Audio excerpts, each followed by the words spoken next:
E aí, galera, eu sou o professor Edson Júnior e hoje a gente vai ter uma continuação da aula de vetores, tá? Hoje nós vamos ver vetor diferença e decomposição vetorial. Agora, preste atenção, temos um vetor V2 e um vetor V1. Observe que está sendo pedido para calcular o vetor diferença V2 menos V1. Ora, se existe o sinal de menos antes de V1, você deve inverter o sentido de V1. Então, menos V1 vai ser um vetor de mesmo módulo e mesma direção que V1, porém em sentido oposto, como está aí na tela. E aí você vai traçar retas paralelas a cada vetor, e então, do início dos vetores ao encontro dessas retas, você vai desenhar o vetor resultante, que é o vetor diferença, que é a soma vetorial, sim, como vimos em aula anterior, tá? E esse método, lembrando, é o método do paralelogramo, tá? Prosseguindo, e se você tivesse que fazer V1 menos V2? Inicialmente, você fez V2 menos V1. Ora, se agora o menos está antes de V2, você deve inverter o sentido do V2. Se ele é para cima, ele fica então para baixo. Ficando para baixo, mais uma vez, você vai desenhar linhas paralelas aos vetores e aí traçar o vetor resultante, que é o vetor diferença. Quero que você observe bem o seguinte detalhe. V2 menos V1 tem exatamente a mesma direção, porém em sentido oposto a V1 menos V2. Precisa observar isso, hein? Por quê? Por que deu essa diferença? Porque você só inverte o sentido daquele vetor que tem o sinal de menos antes. Ok? Trigonométricas no triângulo retângulo. Está aí um triângulo retângulo qualquer, uma coisa bem simples. E aí nós temos um ângulo alfa. É óbvio que esse triângulo vai ter uma hipotenusa. É óbvio que ele vai ter um cateto oposto ao ângulo alfa e um cateto adjacente. Lembrando que adjacente indica que está ao lado do ângulo alfa. Para você calcular o seno de alfa, lembrando, cateto oposto sobre hipotenusa. E o cosseno, cateto adjacente sobre hipotenusa, ok?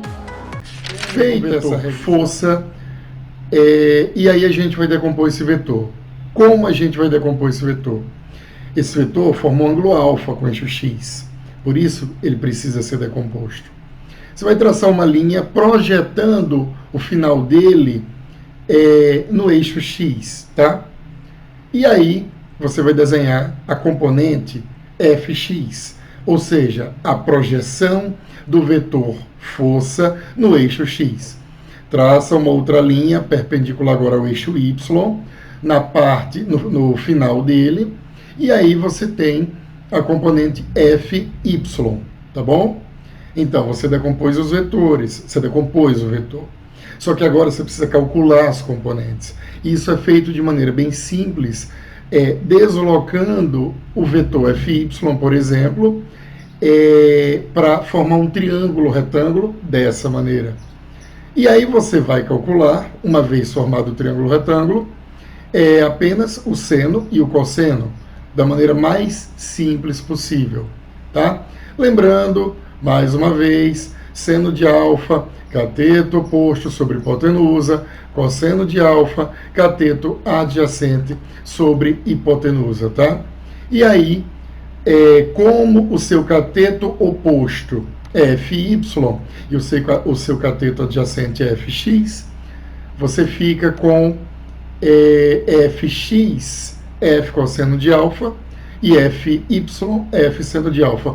Pô, Edson, de onde veio essa mágica? Se liga aí, ó. É só lembrar que você tem que calcular o seno e o cosseno.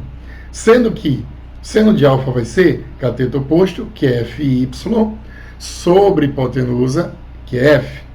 Cosseno de alfa vai ser cateto adjacente, que é fx, sobre hipotenusa, que é f.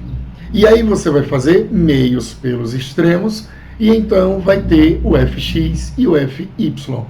Galera, um macete muito legal, que mesmo que você não tenha entendido ou tenha dificuldade com essa parte matemática, você vai conseguir resolver bem com esse macete. Muito bem mesmo, tá? É só você se ligar, ó. Cosseno de alfa com o ângulo alfa. Ora, quem está com o ângulo alfa? Fx, que está grudadinho aqui, ó. Por isso, fx, f cosseno de alfa. Ora, fy não está grudado no ângulo, portanto, fy está sem o ângulo. Então, fy, f seno, ou seja, sem o ângulo.